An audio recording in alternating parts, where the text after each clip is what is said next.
Que Dios nos bendiga, hermanos y hermanas. Vamos a recibir la palabra que Dios ha preparado para nosotros en esta mañana y vamos a abrir las Escrituras en el Evangelio de Juan, capítulo 4. Dice así la palabra en los versos 5 al 9.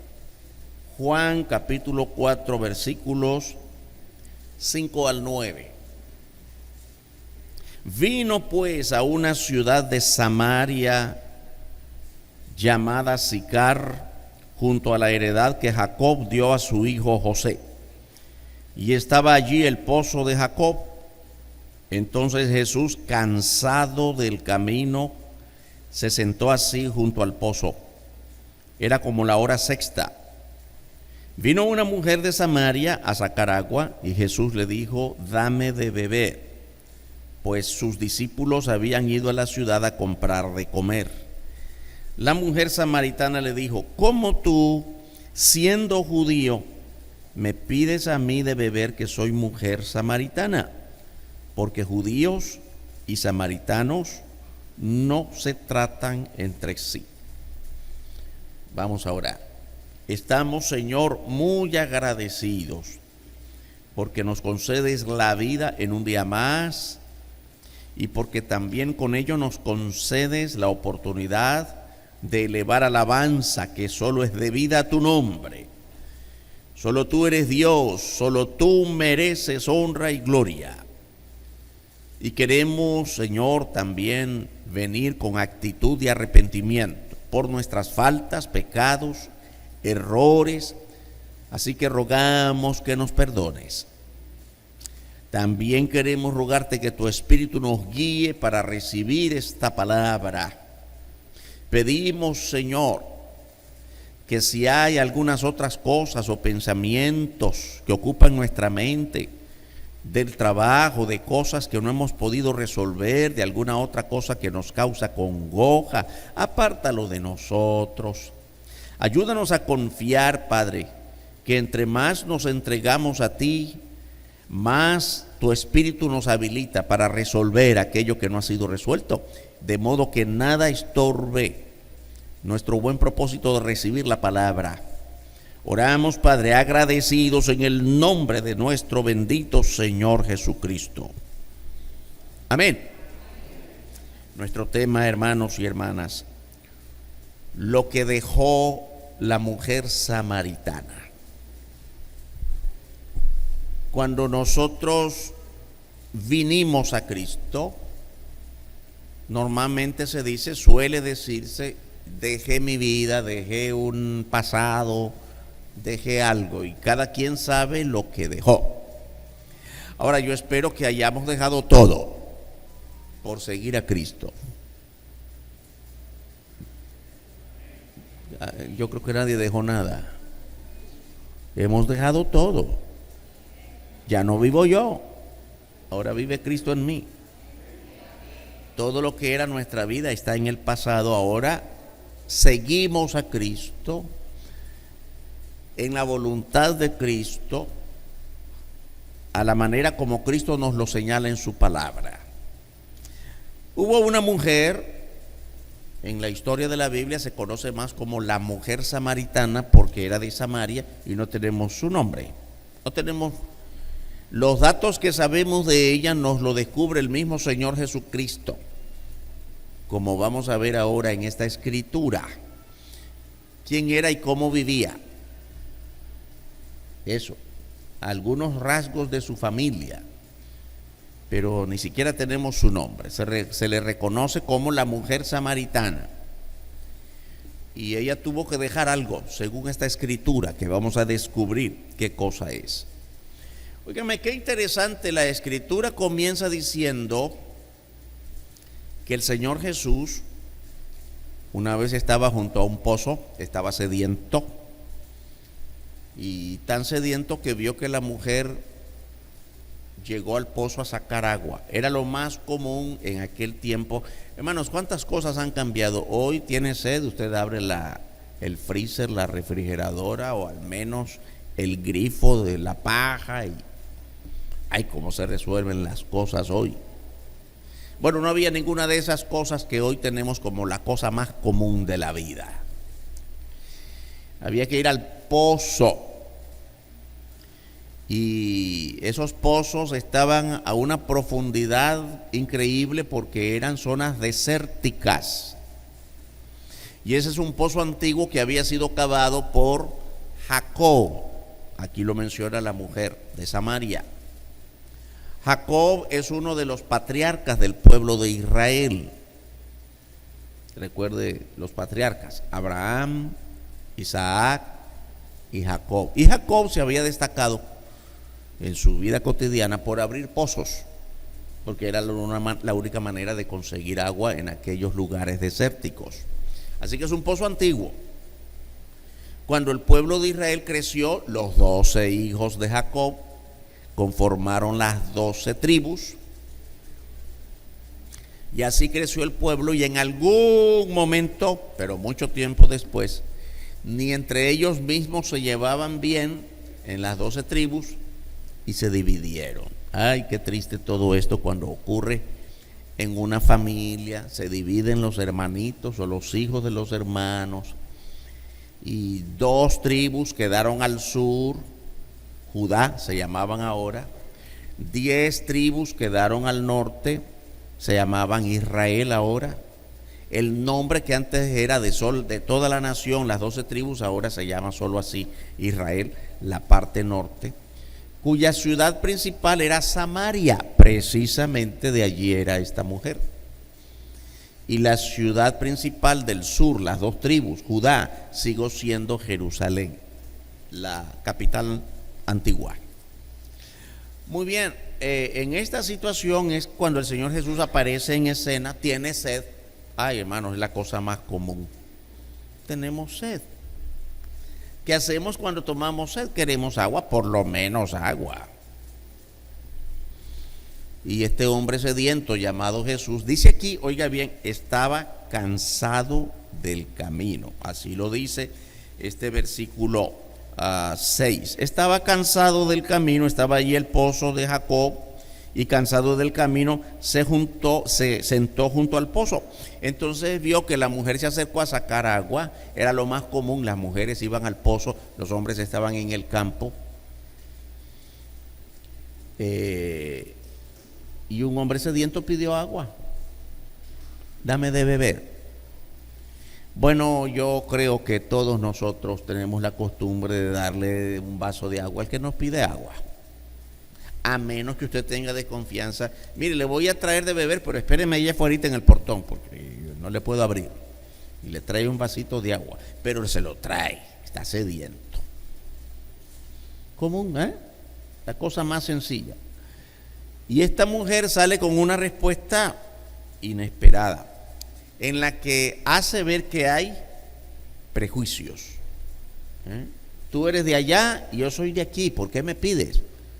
Hermanos, aún en las guerras se dan de beber, porque es humano.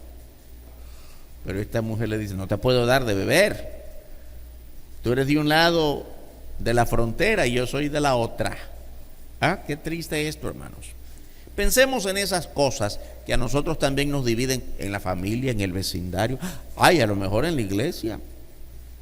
Los prejuicios perjudican toda forma de relación humana. Y yo quiero insistir en la familia, porque aún hasta en los matrimonios hay prejuicios.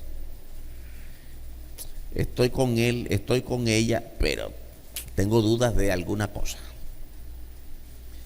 Solo porque es que es un malentendido, así le llamamos a los prejuicios.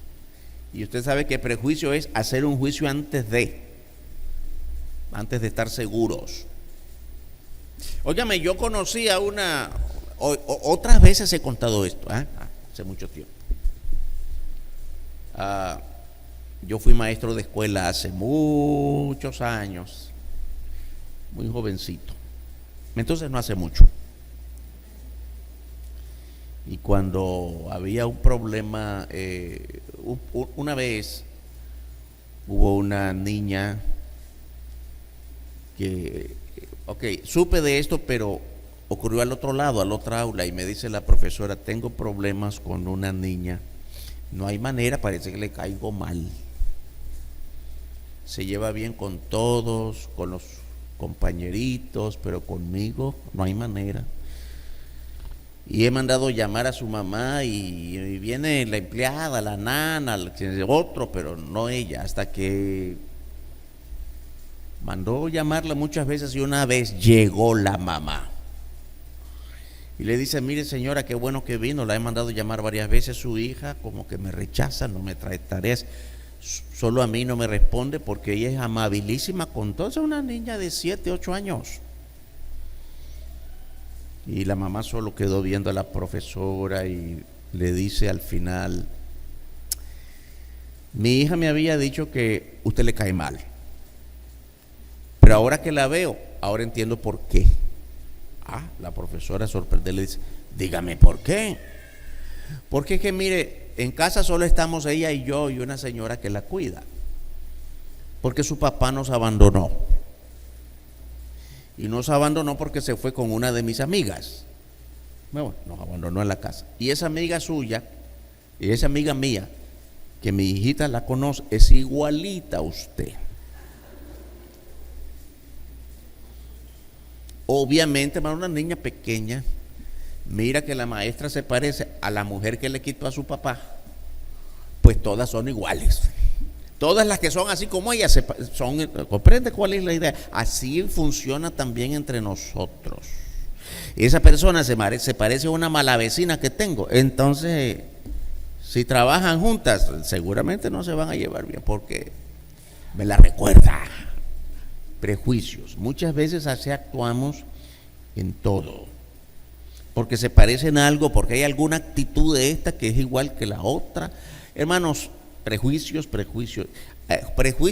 o prejuzgar es hacernos la idea de algo antes de descubrir la verdad, de estar bien claro, de estar seguros. Otra cosa que suele ocurrir, pudiera dar muchos ejemplos. Dice una hermanita hace rato, viene aquí una hermanita y me dice, pastor, fíjese que perdí una carterita con unos dineritos que andaba ahí. Ay, hermana, qué triste. ¿Y ahora cómo hacemos? La gente ya se fue. No, pero es que yo sé quién fue. Usted sabe quién fue. Mire, la fulanita, cuando nosotros salimos, yo despedí a los hermanos y todos nos despedimos y solo quedó la fulanita allí. ¿Quién más va a ser? Espéreme, hermanita, ¿usted la vio? No la vi, pero es que ¿quién más va a ser? Y seguía diciendo, ¿quién más va a ser? No, pero usted no la vio, ¿verdad? Que ella tomó su carterita. Pero es que fue la única que quedó. Cuando yo me fui, por allá me di cuenta que la perdí, vine corriendo y ella iba saliendo porque ella fue la que había que... ¿Quién más va a ser? Al final, hermanos, la historia es un poquito más larga porque pasaron varios días. No era la hermanita. Otra hermanita la había visto y 2 días después se apareció. Mire, pastor, lo que pasa es que vinieron a llevarme rápido. Yo lo encontré en una banca y no, después olvidé que cuando yo se lo quise dar a usted, aquí le traigo esto que lo encontré, alguien lo dejó. Comprende que así son las cosas. Pero la otra es, ¿quién más va a ser? Prejuicios. Hermanos, tenemos que orar para quitar de nosotros los prejuicios.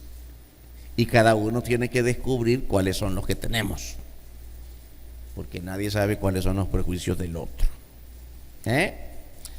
Esta mujer estaba llena de prejuicios. Ni siquiera le pudo dar un vaso de agua al Señor Jesucristo. Porque al final de la historia, mire, la historia termina de una manera muy bonita. Si ya la leyó, yo creo que sí. Pero no sabemos si le dio de beber.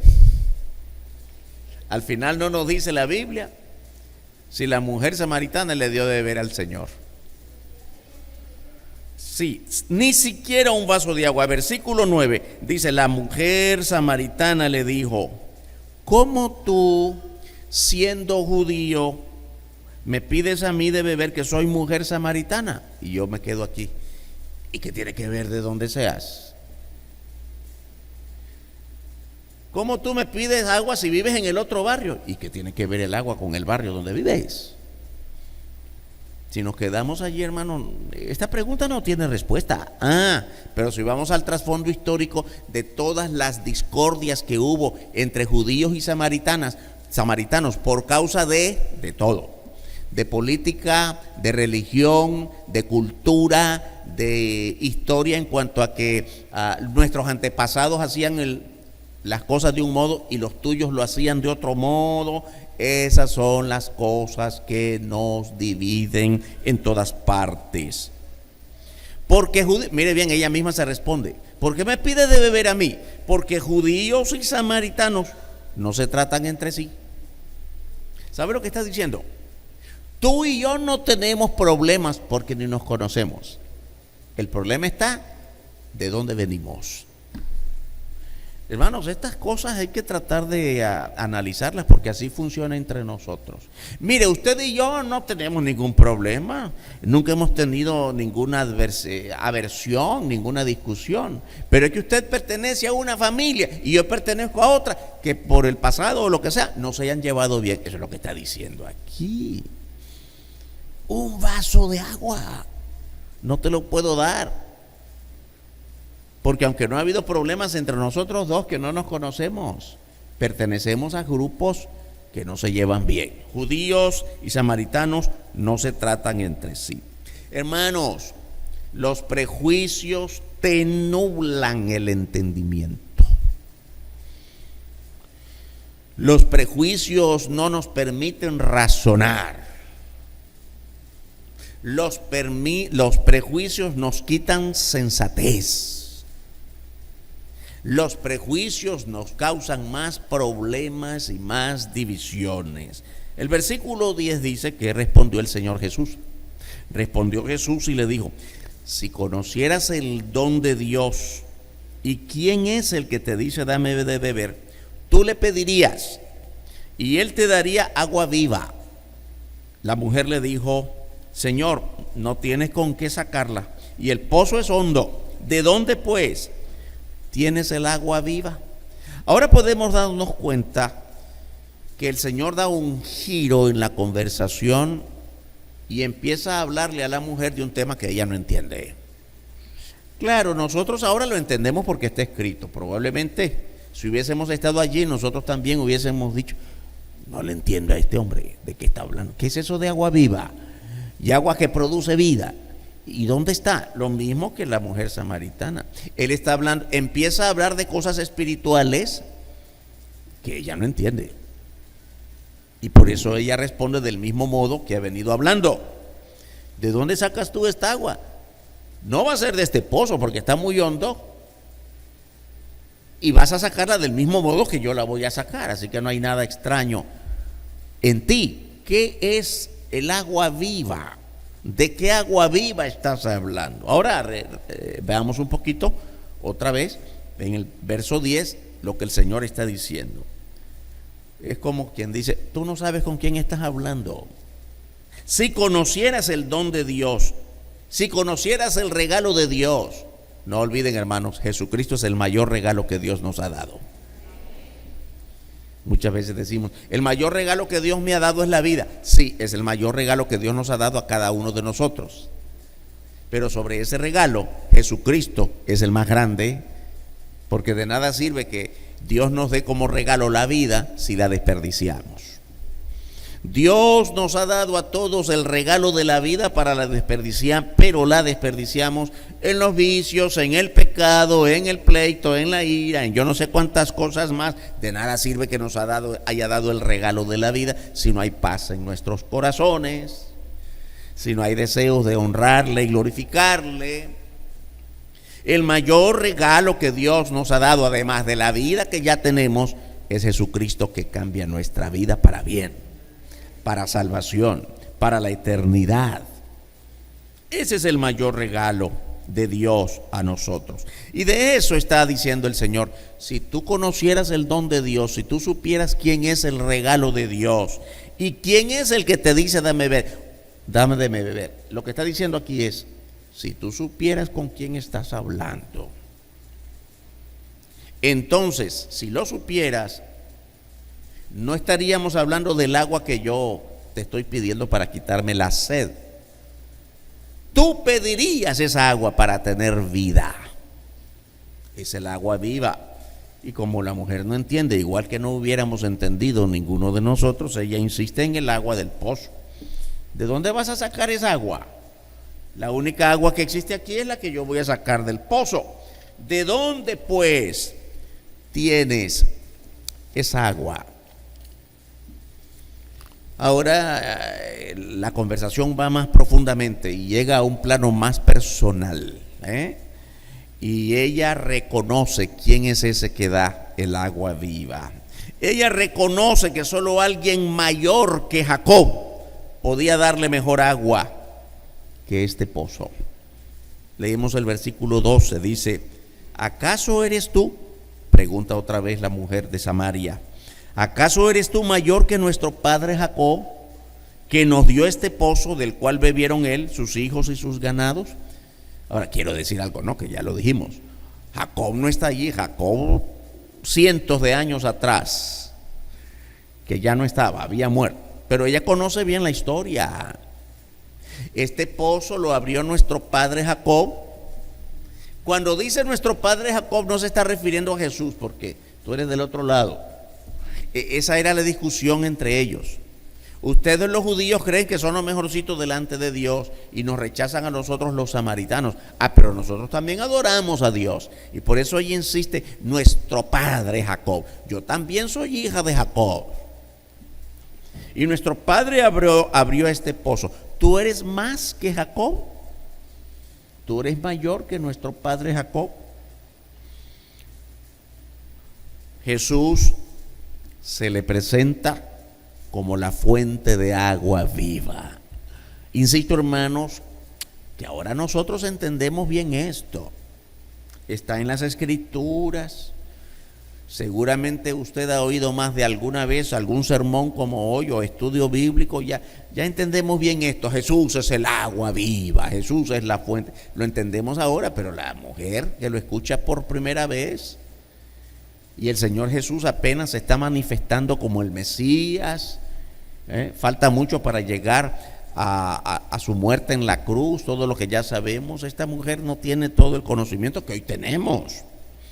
Y por eso es que entonces el Señor, al presentársele como agua viva, en los versos 13 y 14, Jesús respondió y le dijo: cualquiera que bebiere de esta agua, la del pozo, volverá a tener sed. ¿Verdad que nos pasa? ¿Cuántas veces tomamos agua nosotros? Varias veces en el día, a veces ni sabemos cuántas. Nos da sed y es tan común tomar un vaso de agua. Así que cuantas veces bebamos, otras muchas veces vamos a volver a tomar. Es lo que le está diciendo el Señor. Cualquiera que bebiere de esta agua volverá a tener sed, mas el que bebiere del agua que yo, mire bien cómo se lo personaliza, yo le daré, yo no la tomaré de otro pozo, no la tomaré de otro recipiente, solo yo puedo dar agua viva. El que tome del agua que yo le daré no tendrá sed jamás, sino que el agua que yo le daré será en él, en cada persona creyente, una fuente de agua que salte para vida eterna. ¿Lo oyeron, hermanos? Amén. Para vida eterna. El agua que tomamos perece, se gasta en nuestro cuerpo y tenemos que volver a tomar. La comida que comemos también hace su proceso de vida en nuestro cuerpo y la desechamos y volvemos a comer. El que come de Cristo vive para siempre. El que es salvo en Cristo lo es una vez y para siempre. Qué bueno, hermanos, porque de alguna u otra manera el Señor está implicando una doctrina fundamental que nosotros predicamos. La salvación es eterna. La salvación ya no se pierde. Si la recibiste en Cristo, oiga, puede ser que te desviaste, caíste y volviste a levantarte, pero si eres de Cristo, lo eres para siempre. no volverás a tener sed, no volverás a estar bajo el dominio del pecado, jamás. Aunque pecamos, el Señor sigue cuidándonos como hijos suyos, porque ya le pertenecemos. Así que la palabra jamás, hermanos, tiene un término, un concepto absoluto, es un concepto absoluto. No es de vez en cuando, no es un poquito más ahora y un poquito menos mañana. No tendrás sed jamás. Pero si usted se da cuenta, aquí entre Jesús y la mujer samaritana sigue habiendo un doble entendimiento en la conversación. Jesús está hablando de él como agua de vida eterna y la mujer cree que sigue hablando de agua como la del pozo. Y eso es lo que está en juego aquí, por eso ella no logra comprender todavía de qué se está hablando. Ahora bien, ella lleva la conversación hasta un punto en el que hay un reconocimiento de Dios que implica confrontarnos con el pecado. Cuando nosotros reconocemos a Dios según las Escrituras, inevitablemente ese reconocimiento de Dios nos confronta con nuestro pecado. Cuando nosotros vamos a las Escrituras y entendemos que Dios es creador y que en un momento cuando Adán y Eva pecaron y todos nosotros nacimos en la naturaleza pecaminosa, por tanto somos pecadores por naturaleza, y creemos esa verdad de Dios en las Escrituras, entonces empezamos a descubrir nuestros propios pecados. Cada quien, hermanos, nuestros pecados no son los mismos. Nuestras debilidades humanas no son las mismas. Todos en general somos pecadores y tenemos debilidades humanas, pero no son las mismas, ni en las mismas dimensiones, ni en los mismos tamaños. Los deseos carnales son tan abundantes que no son los mismos en todos. ¿Comprende? Pero cuando nosotros reconocemos que Dios ha enviado a su Hijo Jesucristo para rescatarnos del pecado, ya de hecho estamos reconociendo que somos pecadores. La verdad de Dios nos confronta con nuestra propia naturaleza pecaminosa. Así que el Señor Jesús logra llevar a esta mujer hacia su propia realidad de pecado. Jesús la confrontó con su realidad. Veamos lo que dicen los versos 16 al 18. Jesús le dijo: ve, llama a tu marido y ven acá. Respondió la mujer y dijo: no tengo marido.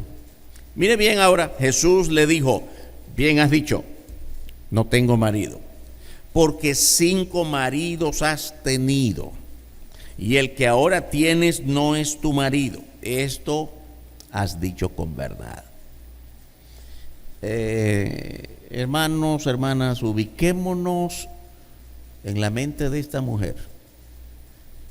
¿Y de dónde sabe mi vida? Nunca nos hemos visto. No sé quién es él. Por tanto, estoy seguro que él no sabe quién soy yo. ¿De dónde sabe la verdad de mi vida? Hermanos, hay una cosa muy importante. Tenemos que aprender a hacer esa diferencia. Una cosa es que te lo diga tu vecino o tu vecina y lo primero que vas a pensar: chismoso, ¿quién te lo dijo? Cuando alguien sabe, ¿y quién te lo dijo? ¿Quién me está vigilando? Pero cuando viene de Dios, ay, hermano, cuidado, porque Dios sí sabe hasta tu pensamiento. Dios nos conoce. Pensemos en esto. Yo creo que cuando la mujer escuchó eso, fue tremendamente impactada, conmovida en sus pensamientos y en su corazón, porque ella sabía que Jesús estaba diciendo la verdad. Y eso fue la que le llevó a pensar inmediatamente: tú eres un profeta, porque ¿de dónde tú me conoces? Mire bien qué está pasando aquí. ¿Cuál es la verdad cuál es la verdad que el Señor Jesucristo le está revelando a esa mujer en relación a su propia vida? Bien has dicho. Mire, Estamos conversando, ve, llama a tu marido. Yo creo que tu marido esté aquí en la conversación. No tengo marido. Sí, yo sé que no tienes marido. ¿Sabes por qué? Porque 5 has tenido. Y el que ahora está contigo no es tu marido. ¿Cuánto es un 5 más 6? Perdón, 5 más 1, ya respondí. ¿Cuánto es 5 más 1? 6 hombres en su vida, hermanos. ¿Qué pensamos de mujeres así? El problema es que solo pensamos en mujeres. Pensamos que una mujer con 3 varones, que 3 hombres en su vida es un escándalo, y no pensamos en aquel que tiene 10. Hermanas, no dicen amén. No, están asustadas, ¿eh? Ay, pastor, siga diciéndolo porque es verdad. Pues sí, es verdad. Pensamos en una mujer que ha tenido 3 aventuras o 4. Qué mujer más poca cosa, qué bárbara. Y comenzamos a decir, y el hombre tiene 8 hijos con 10 mujeres, o que al revés, ¿verdad? Y ahí no pasa nada. Ese macho, ese es hombre. El pecado, hermanos, anida en nuestra mente de un modo tan natural, que no lo vemos malo, ¿verdad? Es que así somos todos. Cuánto arrepentimiento necesitamos delante del Señor. Y esta mujer recibe la gran verdad del Señor Jesucristo. Bien has dicho, el que hoy tienes no es tu marido.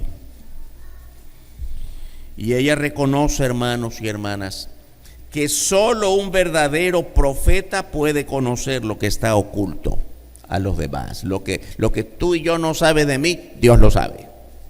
Lo que yo no sé de ti, Dios lo sabe. En eso tenemos que pensar. Sobre todo cuando ya somos creyentes, ¿no? El que es del mundo, hermanos, le decimos esta verdad y está diciendo, ¿y qué? ¿Y qué me importa? ¿Y qué? Así soy yo, ¿y qué? Pero el cristiano, cuando somos de verdad guiados por el Espíritu Santo, y el Espíritu Santo mueve nuestra conciencia y nos hace reconocer que las maneras pecaminosas en que vivimos, hermanos, solo podemos doblegar nuestras rodillas para arrepentimiento delante de Dios. Pero oiga, pensemos que Dios sí sabe. Podemos engañarnos unos a otros, pero a Dios no lo podemos engañar. Él está en pleno conocimiento. Y fíjese bien que no solo conocimiento de qué andamos haciendo. Dios sabe lo que va a ocurrir en tu vida mañana, lo que estás pensando para mañana. Así que más vale la pena que todos nosotros le digamos al Señor, perdóname, Señor, yo estaba pensando hacer algo que no te iba a agradar mañana, me arrepiento desde ahora. Óigame, las religiones de este mundo han querido resolver eso. Recuerda la palabra indulgencia. La palabra indulgencia surgió del catolicismo hace algunos siglos. ¿Sabe lo que significa eso? Significa que esa religión resolvió el pecado más fácil que Dios. Así suena así, hermanos. ¿Sabe cómo resolvió? Eso fue un poco en el siglo XVI, en el marco de la Reforma Protestante, ya desde antes, pero eso fue uno de los escándalos del siglo XVI. Se vendían certificados de perdón anticipado, esas son las indulgencias. Usted iba donde el sacerdote o el obispo y le decía, mire, señor, hay uno que me las debe y mañana lo veo o la próxima semana, y no hay manera, yo me la voy a desquitar, tengo un plan de venganza y quiero que me venda un certificado en el que haga constar que Dios me perdonó de anticipado. Así, véalo en la historia. ¿Usted cree que estoy exagerando? Búsquelo allí, ahora en internet todo, pues no hay nada oculto tampoco. Las indulgencias. ¿Cómo se vendía perdón anticipado? Hermanos, qué bajeza la del ser humano. Pensar que Dios tolera el pecado. No hay modo de que pensemos que Dios tolera ninguna sola forma de pecado. Y Jesús le reveló el pecado en que vivía esta mujer, que no era el único, supongo. Ella reconoce que solo un verdadero profeta puede conocer la vida interior de cada uno de nosotros. Versículo 19. Le dijo la mujer: Señor, me parece que tú eres profeta. ¿Por qué le dice eso? Porque ella sabe que le está diciendo la plena verdad. Repito, hermanos, que nosotros hubiéramos dicho: Jesús, te metiste en mi vida, ¿y quién te contó ese cuento? No, ella sabe que no es cuento, hermanos. Me está revelando mi vida completa. Y si eso es así, eso viene de Dios, tú eres un profeta. Y también, hermanos y hermanas, el Señor le revela que no basta con adorar a Dios, porque cualquiera adora. Aún los que no conocen a Dios adoran. Ella sabía muy bien que sus antepasados adoraban a Dios. Los judíos, los del sur, criticaban mucho a los del norte, los de Israel, y les decían: ustedes no saben adorar. Es más, no tienen lugar de adoración, porque el lugar de adoración donde está el templo de Jerusalén, esa es una gran historia del Antiguo Testamento, que no nos da tiempo aquí de estudiarla, y además ya la hemos estudiado. El único lugar del sacrificio en el altar del templo de Jerusalén, y Jerusalén estaba en el sur, Judá, y por eso ellos criticaban a los del norte diciéndole: ustedes los de Samaria no tienen ni lugar de adoración. Y por eso ella dice: nosotros también adoramos. Conoce bien la historia. Ella conoce bien su pasado como tribu de las de Judá, o de las de los hijos de Jacob. Ella sabía muy bien que sus antepasados adoraban a Dios. En el versículo 20 dice: nuestros padres adoraron en este monte, el monte, y vosotros decís que en Jerusalén es el lugar donde se debe adorar. Nuestros padres adoran aquí en Samaria. Quiero decirles que ellos en Samaria tenían así como en Jerusalén había el lugar del templo, en Jerusalén, en Samaria, de donde era ella, estaba el monte Gerizim. Si usted lo puede buscar en la Biblia. El monte Gerizim es el monte donde ellos adoraban a Dios. Habían levantado otro lugar de adoración, como los del sur tenían el templo en Jerusalén. Y por eso ella dice: nosotros también adoramos. Nuestros padres adoraron aquí y seguimos adorando a Dios desde este monte. Y entonces Jesús la confronta con la verdadera adoración.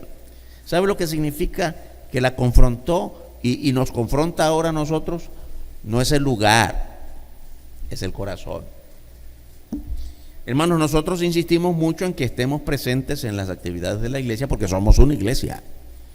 Pero que nadie se equivoque pensando que solo porque viene está bien la cosa, porque la comunión con Dios es personal. Venir a la iglesia, hermanos, es fundamental, porque la iglesia es el cuerpo de Cristo, y nadie es iglesia en su casa, nadie es iglesia solito en el bus, en la calle. Somos iglesia cuando estamos aquí reunidos y recibimos la palabra de Dios, y recibimos la enseñanza, y vivimos la comunión unos con otros. Eso es distinto a pensar que la adoración solo se hace aquí. Y por eso el Señor la confronta, que no es el lugar, sino la autenticidad de tu adoración, lo genuino, lo verdadero, lo profundo, lo sincero de tu adoración. Versos 21 al 23, Jesús le dijo: mujer, créeme que la hora viene cuando ni en este monte ni en Jerusalén adoraréis al Padre. Vosotros adoráis lo que no sabéis, nosotros adoramos lo que sabemos, porque la salvación viene de los judíos. Mas la hora viene, y ahora es, cuando los verdaderos adoradores adorarán al Padre en espíritu y en verdad, porque también el Padre tales adoradores busca que le adoren. Ay, hermanos, hay mucho que decir. Cada frase valdría para un sermón distinto, pero queremos ir rápido sobre esto. La hora viene cuando ni en este monte, Gerizim o Samaria, ni en Jerusalén adoraréis al Padre. ¿Sabe lo que está diciendo? Mira, mujer, no es el lugar. No se trata de Samaria o Jerusalén, porque la adoración no es el lugar. Pero además, ¿sabe lo que está advirtiendo? Como todos sabemos, después de la mujer samaritana no lo sabe porque eso ocurrió después. Ahora nosotros lo sabemos porque ya ocurrió. El pueblo de Israel sufrió la destrucción como nación, fue invadida. En el año 70 fue destruido el templo por última vez. Fueron esparcidos, se esparcieron por todo el mundo. Y el Señor Jesús estaba hablando de esa destrucción, no solo del templo, sino de la ciudad. Ay, mujer, mira, no estamos hablando del lugar, que si adoramos allá en el templo de Jerusalén, que si ustedes adoran aquí. La adoración está en el corazón, la manera en que se vive, la comunión personal con Dios. Porque si fuese por el lugar, vamos a quedar sin lugar de adoración, porque el tiempo vendrá cuando no se va a poder adorar ni allá ni aquí. Estaba hablando de la destrucción del templo. Nosotros adoramos lo que sabemos porque la salvación viene de los judíos. El Señor no está defendiendo ninguna raza, lo que está diciendo es: yo soy el Señor y yo soy judío. A eso se refiere, a Él, no a los judíos como raza, no a los judíos como tribu. Ustedes ni siquiera saben lo que adoran. La salvación viene de los judíos porque yo soy judío. No lo dice así, pero a eso se refiere. Yo soy el Salvador y soy judío. Lo que pasa es que tú no me reconoces. La hora viene y ahora es cuando los verdaderos adoradores adorarán al Padre en espíritu y en verdad. Óigame una cosa. Es muy importante meditar acerca de esta expresión, los verdaderos adoradores. ¿Quiere decir que existen los falsos adoradores? Si el Señor Jesús mencionó a los verdaderos, es porque existen los falsos. Y quiero decirles, hermanos y hermanas, en toda la historia de la iglesia, en toda la historia del Antiguo Testamento también, existieron, existen y existirán los falsos adoradores. Aquí, hermanos, no se trata de señalarnos unos a otros. Yo soy buen adorador. Tú no eres, o tú eres menos que yo. Hermanos y hermanas, no es para que nos juzguemos unos a otros. Aquí es para que nos autoexaminemos. ¿Soy un verdadero adorador de Dios? Y por favor, no creamos lo que muchos otros grupos hacen. El grupo de adoración, le llaman al grupo de cantantes. El ministerio de adoración y es la banda. No, hermano, eso no es la adoración, es parte. Nosotros cantamos al Señor y adoramos a Dios de esa manera, pero no solo el canto es la adoración. La adoración a Dios es cómo vives. La adoración a Dios es cómo mantienes tu comunión personal con Dios en oración constante y en meditación de su palabra todos los días. La adoración a Dios es como testificas de esa palabra con todo el que esté a tu lado todos los días. Eso es adorar. Y por eso habla aquí de verdaderos adoradores, porque lo harán en espíritu y en verdad, no solo de labios, no solo cuando aparentas. Mira cómo se viste ahora, yo lo vi cuando era borracho y mira cómo se viste ahora distinto. Esa no es la adoración, hermanos. Es en espíritu y en verdad. Y esos son los adoradores que el Padre demanda de nosotros. Dice aquí el Padre también, esos son los adoradores que busca que le adoren. Hermanos, qué bueno que nosotros seamos adoradores como el Padre quiere que le adoremos. La adoración a Dios, hermanos, es una necesidad para toda persona. No le hacemos un favor a Dios cuando lo adoramos, hermanos. Dios no necesita ningún favor de nosotros. Nosotros necesitamos adorar a Dios porque es así como nos edificamos y fortalecemos nuestro vínculo personal con Él. El versículo 24, Dios es espíritu y los que le adoran en espíritu y en verdad es necesario que adoren. Otra vez, en espíritu y en verdad. Dios es espíritu. Hermanitos, usted visita templos religiosos de cualquier religión en cualquier parte del mundo, cualquier ciudad importante, En algunas ciudades de América Latina, aquí un poco menos, pero también abunda. En algunas ciudades importantes de América Latina, usted ve una gran catedral aquí y otra gran catedral enfrente y otra por allá, juntitas. Hermano. Y está llena de ídolos y usted puede ir allí a observar y va a ver que en cada imagen hay pero joyas de oro que la gente, óigame, se desprenden de sus joyas y las cuelgan, porque esa es una manera de adorar. Hermanitos, Dios es espíritu. Dios no necesita tus joyas. Dios no necesita tu dinero, en cuanto a que Dios no come con dinero. El dinero y todas esas cosas materiales las necesitamos nosotros para desarrollar materialmente la obra. Pero Dios, en cuanto a adoración, Dios es espíritu. Y quiere adoración en espíritu y verdad.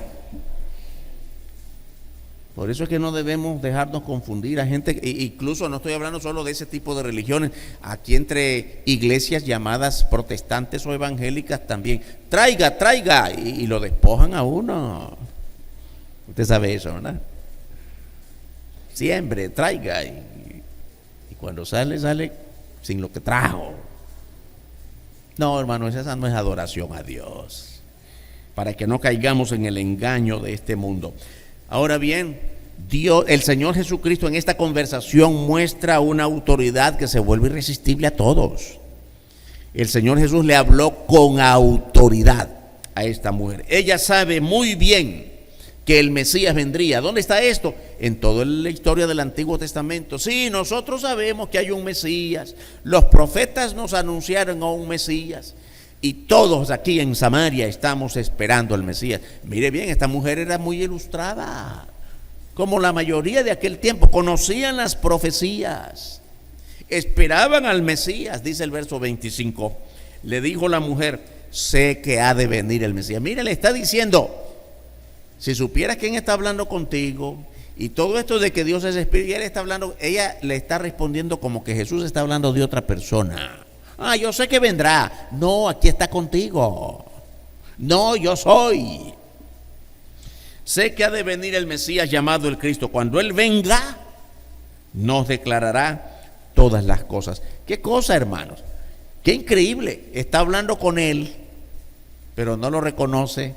Y está hablando como, ¿quién sabe cuándo va a venir?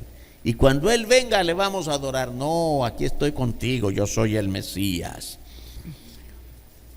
Jesús entonces es cuando se identifica plenamente, con autoridad, con pleno derecho. Dice el verso 26, Jesús le dijo, yo soy el que habla contigo.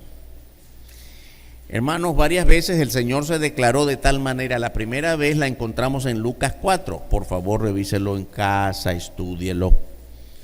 Cuando el Señor Jesús nos dice allí la Escritura, que todavía no se había manifestado como el Cristo, o no se había dado a conocer, y en la sinagoga donde llegó, lo pasaron a leer como las Escrituras, y después que leyó las Escrituras, fue al lugar donde estaba sentado, y en vez de sentarse, de pie dice, todo lo que ha leído, él leyó la porción de Isaías, en la profecía del Mesías. Lo que ha sido leído ahora ya se cumplió frente a sus ojos. ¿Por qué? Porque yo soy el enviado. Fue la primera vez que él se declaró, yo soy.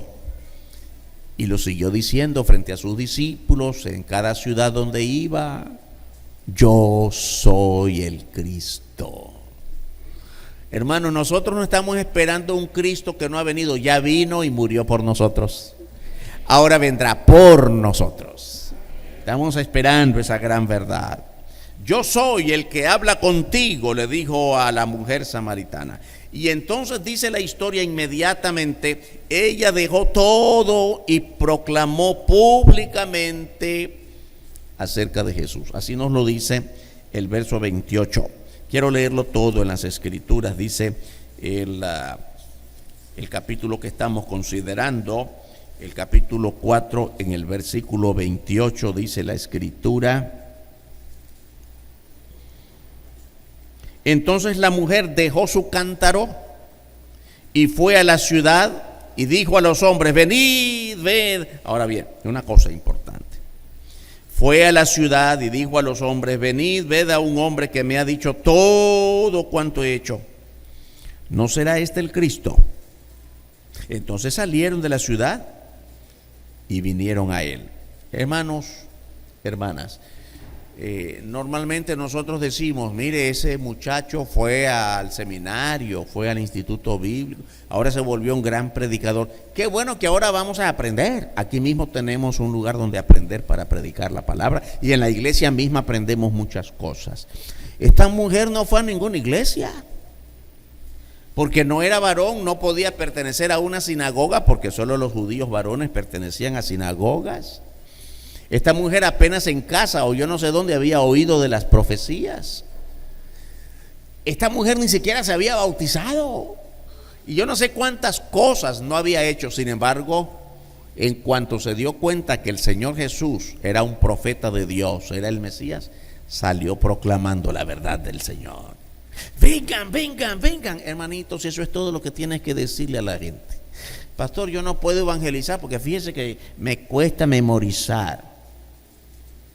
Fíjese que yo no sé hablarle a la gente. Fíjese que yo nunca he recibido un curso. Fíjese que a mí me da pena, y comenzamos a decir una y otra y otra y otra. Hermanitos, con tanto tiempo que nosotros tenemos, no solo de estar en la iglesia, muchos ya tienen muchos años, pero además con la escritura que ya está completa. La mujer samaritana nunca vio esta Biblia porque no existía. Ella proclamó de la verdad de Dios. Tú tienes más conocimiento que la mujer samaritana y puedes hablar de Cristo a toda persona. La mujer samaritana nunca habló de teología o de gran crítica bíblica, no sabía nada de eso, hermanos. Lo único que hizo fue decirle a los varones que estaban allá afuera y a las mujeres: vengan, vengan, vengan, he visto a una, ¿no será este el Mesías? Me dijo toda la verdad de mi vida. Y llegó la gente y se aglomeró delante del Señor. Qué bueno que aprendamos esa gran lección de esta mujer samaritana. Sí podemos traer a otros al conocimiento de Cristo. Pero dice la Biblia en la primera parte del versículo 28: entonces la mujer dejó su cántaro. Yo quiero recordarles algo, hermanos. ¿A qué llegó la mujer al pozo? Pues a sacar agua. Se le olvidó el agua. No sacó el agua. Y el Señor Jesús se quedó con sed porque ella fue corriendo a traer a la gente. Y no nos dice la Biblia que le dio. Ella dejó su cántaro. Pero yo quisiera que pensáramos esta mañana, hermanos, ¿qué significa el cántaro? Bueno, un recipiente para sacar agua. Aquí significa mucho más. Dejó su cántaro. También es que ese cántaro representaba sus prejuicios. Ese cántaro representaba su vergüenza. Ay, el Señor me dijo cuántos maridos y todo eso. Y seguro que conoce más que todo eso, más mis pecados cada uno. Dejó atrás sus convicciones, toda su historia. Señor, ¿y quién soy yo que me da vergüenza? No, proclamó, dejó atrás su vergüenza. Todo eso, cuando la Biblia dice dejó su cántaro, dejó todo aquello que era la carga de su vida. ¿Cuántas cargas hay en nuestro corazón? Y te lamentas: ay, Señor, estoy llorando delante de ti porque yo te reclamo que no me respondes. Deja tus cargas, ríndelas al Señor y proclama su verdad. La mujer samaritana nos da una enorme lección, hermanos. Dejó su cántaro. ¿Cuántas cosas nosotros tenemos que dejar delante de Jesús esta mañana? Bueno, ya dejé mi pecado y ahora soy salvo. Gloria al Señor, eres salvo, pero ¿qué más cosas tienes que dejar? ¿Solo tú lo sabes? Pastor, ¿qué cree usted que yo tengo que dejar? No me lo preguntes, no tengo ni idea. Pero cada uno puede hacer una enorme lista de cosas para dejar. Deja tu palabrerío sucio, hermanita y hermanito más. Qué palabrotas nos salen a veces. Dejemos, hermanos, las iras y los rencores. Dejemos los prejuicios. Dejemos la pereza espiritual, porque yo no sé hace cuánto que no lees la Biblia.